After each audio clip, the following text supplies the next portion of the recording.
99-year-old Max DeWeese is greeted with cheers after nearly 4 weeks fighting COVID-19. But this was not the first major battle the former Marine has faced. I was in the first company to land on Japanese soil August 7, 1942 at Guadalcanal.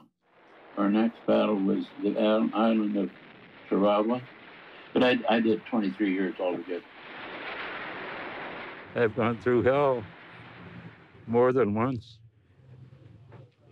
And this came almost as close. Max received 2 Purple Hearts during his service, and today received 2 medals after beating COVID-19.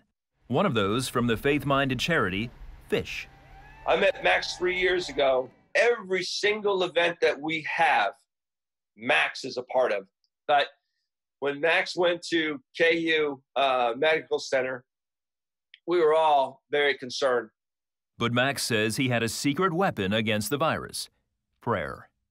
I prayed, and shortly after the word was out, I had literally hundreds of people praying for me.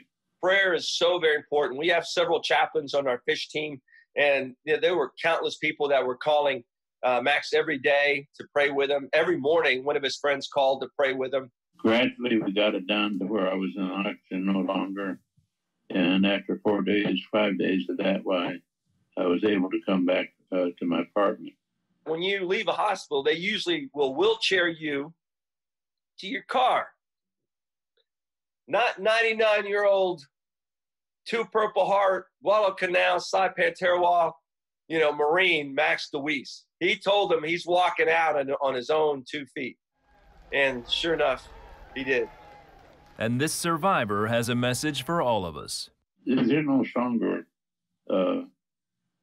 medicine that you can have than having people who are concerned enough to take the time to pray for you.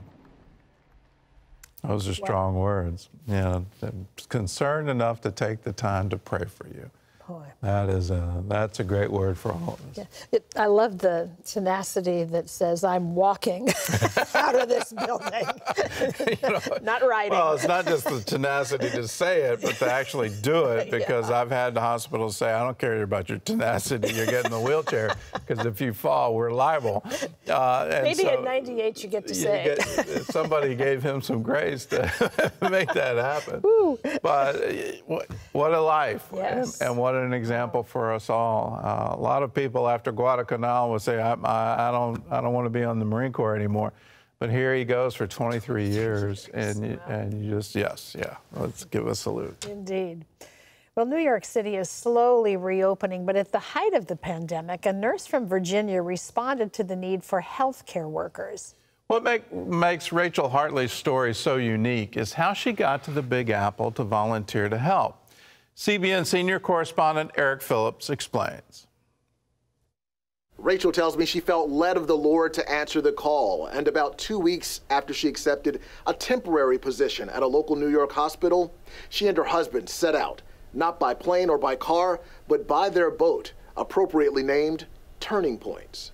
It wasn't a leisurely vacation sale, I'll tell you that, and it was just a big leap to mobilize and to take that step of faith. And without much hesitation, Rachel and her husband jumped into the deep end, almost literally. It didn't take but 10 seconds before we were both kind of, full bore. Rachel was working as a pre-op nurse in Lynchburg, Virginia, when attention shifted to the pandemic. As elective surgeries were canceled, she wasn't really busy. Around that time, recruiters started calling to see if Rachel would be interested in helping in New York, especially since she had worked as an intensive care nurse. And I think the Lord just really put on my heart, like, I've prepared you for this. You have the skills, the training necessary. You're not being utilized where you are.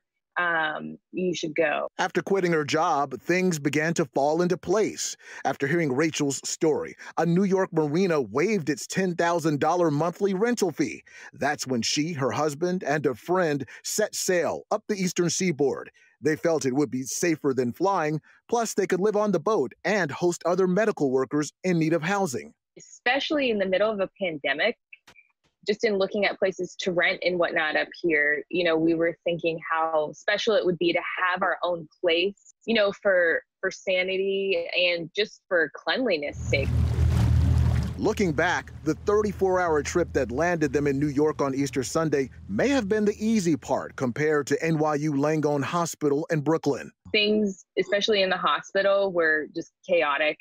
There were so many patients, so many people dying, and it was just a really tough environment to walk into. I tried to prepare for mentally, but it's something you just can't really prepare for until you actually see it with your own eyes.